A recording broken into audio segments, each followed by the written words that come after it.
What's up guys, it's Project and welcome back to some more Manhunt Epic News. This time we got more news coming out of Gamescom where people got to play the game en masse. While I'm sure there's plenty of weapon coverage out there already from media outlets and other lucky YouTubers that attend an event in Germany, this video is more about just some of the new tidbits that you probably previously didn't know that you should know about.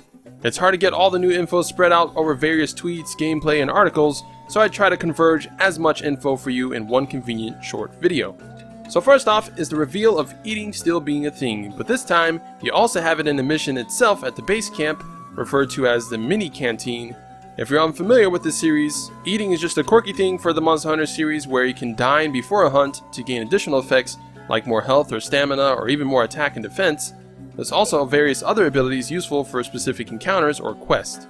The canteen was always limited to the main hub however, so if you started a mission and forgot to eat, you were SOL. Now that's changed it seems. I imagine it's still possible to eat in the main hub, but good news for people with short-term memory loss like me, now you can eat at the base camp. Unsure if this is unlimited, as in if you die can you still eat to gain back buffs you lost, instead of having that one ability that keeps buffs after your death, or is it possible that losing those effects is no longer a thing? I don't know, but pretty cool animation scene for eating if you ask me. No Palicos making din-dins, now our guild gal makes it personally for us. Too bad there doesn't seem to be a pink apron cooking armor option for her. Also, she has freckles. Cute! One thing to point out is the food options, saying it requires a certain amount of ingredients. Unsure if that means you need the ingredients on your person to be able to eat, or whether it's something provided normally based on progress, sort of like the normal canteen where all you do is pay and you get your meals. There also seems to be daily skills. I wonder if this changes in mission daily because of the day and night cycle, or is it real life daily? It all seems interesting. Moving on, we found out the official name for Mudseoth. It's called モンスターとなるジュラドドスというモンスターです。 So we've just seen a new monster here, Gyarados.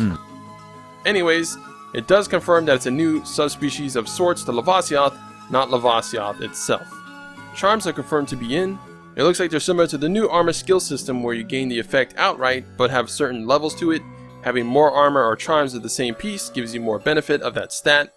Charms also seem to have an upgrade option of sorts. Shown here is 3 levels for this rarity 3 charm, with only the first node lit up. So potentially we can upgrade to gain more attack. I guess we'll find out more later. From what I heard, you don't need to sheathe your weapon anymore to sharpen. You simply start sharpening it when you use a whetstone.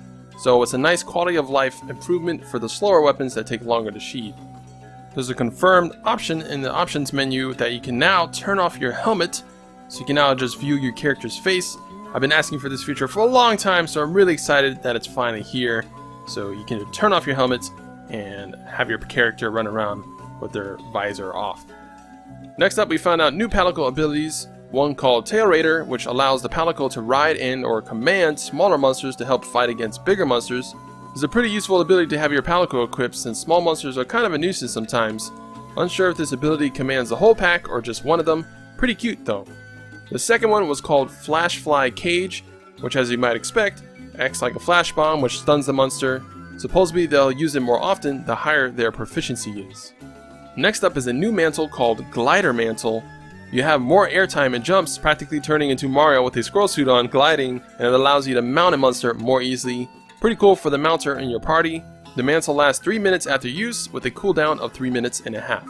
Fishing is confirmed, as in the IGN stream they showed Wildspire Waste gameplay, and their player casted his line and began to fish.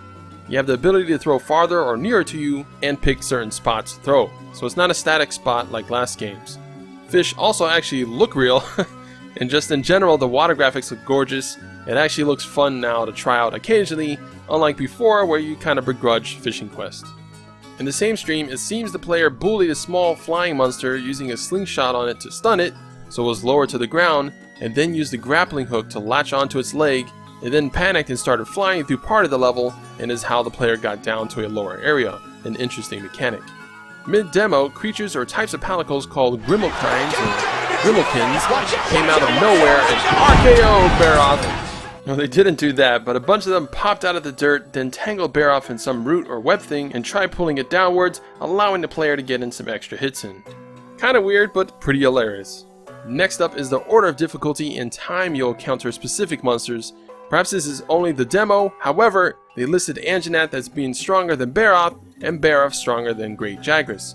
Jagras being 2-star, Bear 3-star and the Anjanath a 4-star quest. This means we can also squeeze in Duratodas as a potential 4-star since he conquers over Baroth, and Rathlos being a potential 5-star monster since it conquers Anjanath. This is the new ecosystem system where monsters have a hierarchy, the stronger monster being more likely to hurt another monster if they encounter each other. The IGN stream showed Diablos versus Baroth. I'm sure you know who loses. I imagine Diablos to be a higher star ranked quest, possibly 5 or even 6-star, as Diablos is known to be a tough challenge. And that about does it for news. Otherwise, the game looks freaking insane. Seriously, they've outdone themselves graphically and animation wise, going by various videos pouring out of Gamescom. There's so much details in every section, and the maps are huge with tons of traversing through the environment. The skybox looks gorgeous, there's tons of miscellaneous wildlife that all makes the environment, well, feel alive. Like actually alive. Like if you went on an adventure in real life alive. But with 20-foot tall monsters and you were a badass expert hunter taking them down and all that jazz. How exciting that life would be instead of the one we have now with politics, riots, terrorism, and boring work. But that's the reason we play video games, right? Anyways, I can't wait for the game. It's my most anticipated game by a landslide. I'm sure there's tons of videos out there you can check out for more extended gameplay looks.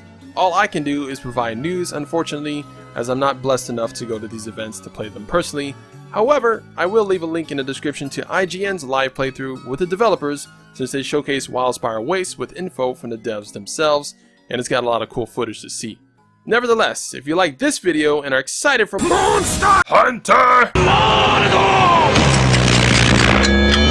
leave a like, comment down below your thoughts, and subscribe for more Mon Hunt epicness.